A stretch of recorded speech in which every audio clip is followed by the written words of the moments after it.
नमस्कार। भाग्योदय विचार प्रवाह श्रृंखला के 154वें चरण में आज हम आपका अभिनंदन करते हैं। रविवार 7 मई ये साप्ताहिक श्रृंखला है। रविवासरीय ज्वलंत मुद्दे होते हैं। आज मुद्दा उत्तर प्रदेश की राजधानी लखनऊ में एक वरिष्ठ आईएएस अधिकारी से 2 दिन पहले मेरी लंबी वार्ता हुई। बहुत भरे हुए थे। उनका स्वयं का सेवा काल भी अच्छा रहा है, स्वर्णिम रहा है। एक अच्छे चिंतनशील अधिकारी रहे हैं।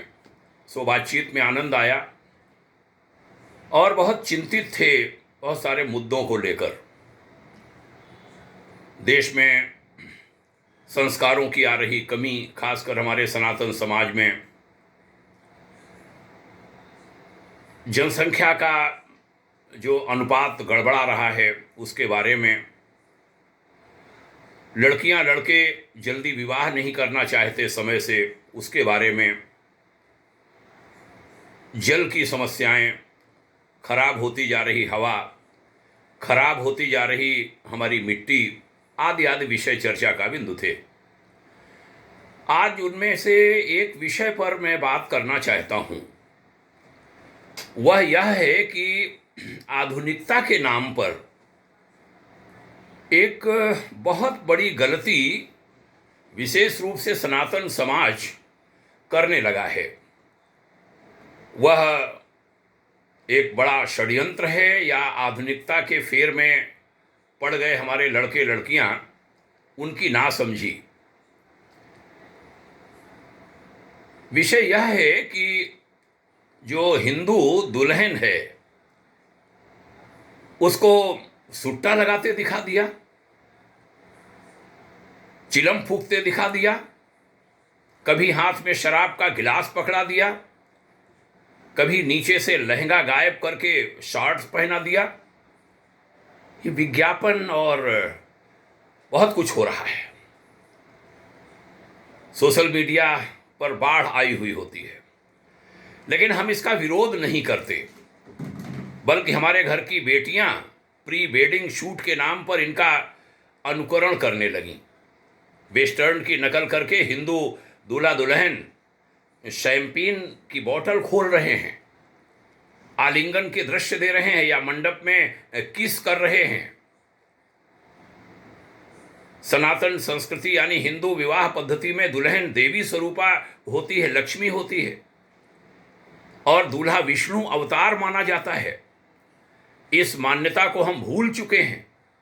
विवाह एक गरिमामयी पवित्र बंधन है और 16 संस्कारों में सबसे प्रमुख संस्कार है, यह भी भूल चुके हैं। सनातन में वर और वधू की पवित्रता को कितना महत्व दिया गया, थोड़ा याद दिला रहा हूं कि सेहरा पहने लड़के से चरण स्पर्श नहीं कराते अपने पिता माता बाबा दादी तक कि वो विष्णु का रूप है, और हल्दी लगी दुल्हन को अकेले नहीं छोड़ते।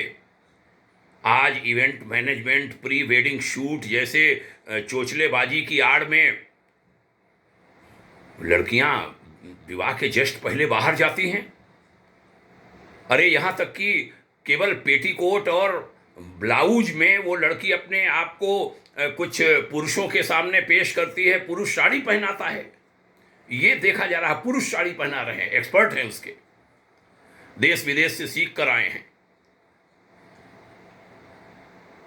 अगर खराब न कहूं, हमें संकोच हो रहा है कहने में कि जो रति क्रिया है उसका प्रदर्शन छोड़कर हर तरह की अश्लीलता का सरेआम प्रदर्शन होने लगा है। विवाह अब दैहिक सुख की एक संविदा मानो एग्रीमेंट बन गया हो और एक निष्प्राण अनुबंध बन चला हो।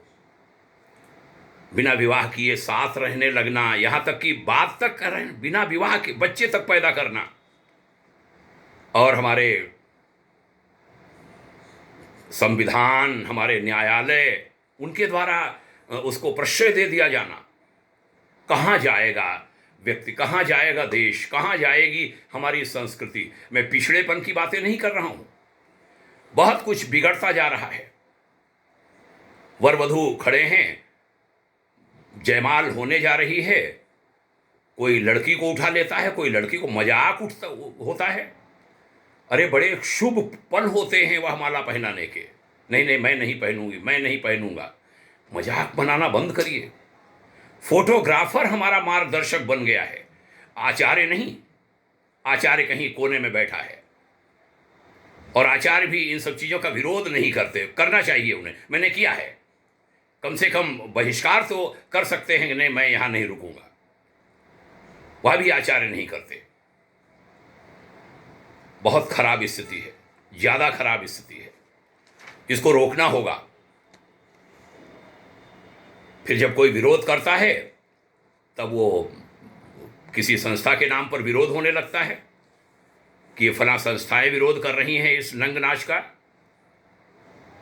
हम हमारे संस्कारों की धज्जियां उड़ाने वाले टीवी सीरियल हों, नौटंकी हो, फिल्में हों या फिल्में लोग हों, उनकी शादियों से प्रभावित न हों, और प्रभावित होकर जो संस्कारों को नष्ट करने पर तुल गए हैं, इसको रोकें। फोटोग्राफर के कहने पर सबके सामने जैसा वो करवाता है वैसा करते हैं वर और कन्या परिवार के लोग। ये एक ऐसा अंधा अनुसरण है जिसका परिणाम टूटते परिवारों और विवाह संबंध विच्छेदों के बढ़ते प्रकरणों के रूप में सामने आने लगा है। एक हाईकोर्ट के पूर्व न्यायाधीश महोदय से बात चल रही थी, लगभग 40% मामले विवाह संबंध विच्छेदों के जाने लगे हैं कोर्ट्स में, और उसमें सनातनियों के होते हैं 95%, 90 से 95, बाकी के थोड़े बहुत होते हैं। बहुत खराब स्थिति है। अभी कोई बच्ची रोती हुई आई थी कुछ दिन पहले, और ये जो मैं नाटक कह रहा हूं, ये सब नाटक इन सबके विवाह में हुए थे। प्यार, लव, फलाना धमाका, और साल भर नहीं गुजरता, घूम रहे हैं। पुलिस कार्रवाई कराओ और कोर्ट कचहरी कराओ, न्यायालय में जा रहे हैं। क्या कहा जाए? माता पिता बताना चाहते नहीं, आचार्य बताना चाहता नहीं, बताना चाहता है तो कोई सुनने को तैयार नहीं।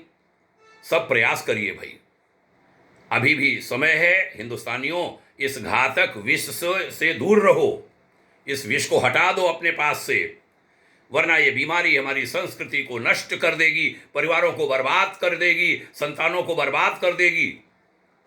फिर हमारे पास कुछ भी नहीं बचेगा।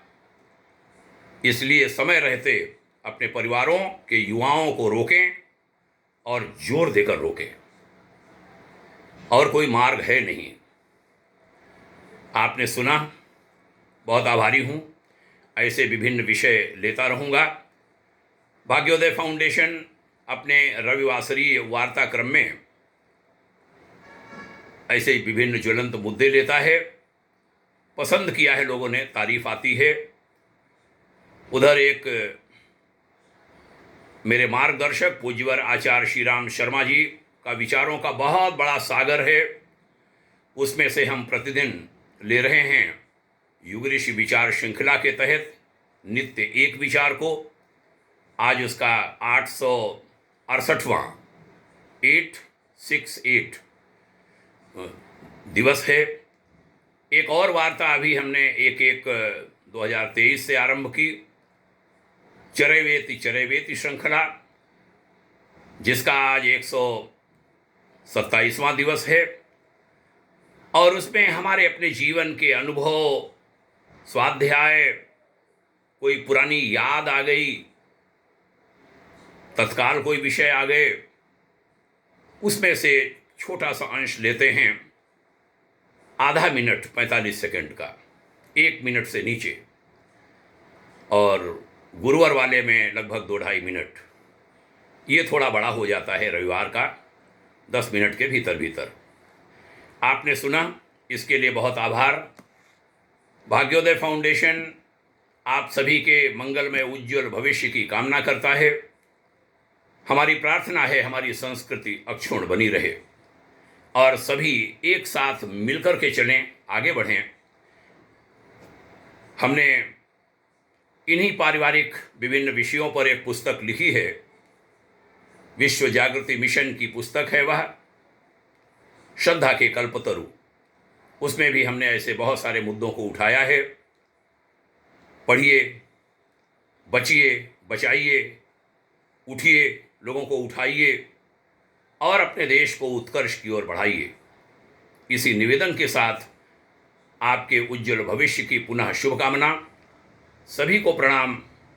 यह विचार अन्य लोगों में भी फैलते रहें, इसमें आपके भी हाथ लगें। जरूरी है, यह पैसा कमाने के लिए काम नहीं किया जा रहा। पुनः प्रणाम। जय हिंद, शुभकामना। ओम शांति।